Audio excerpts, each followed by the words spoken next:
দর্শক শ্রোতা, একটু আগে বৃষ্টি হয়েছিল, তো বৃষ্টির কারণে দেখেন অনেক পানি হয়েছে গাজীপুরে।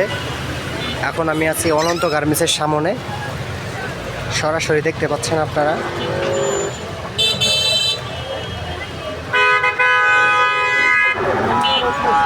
কতটা পানি হয়েছে এই জায়গায়, মানুষের যাতায়াতের সমস্যা হচ্ছে।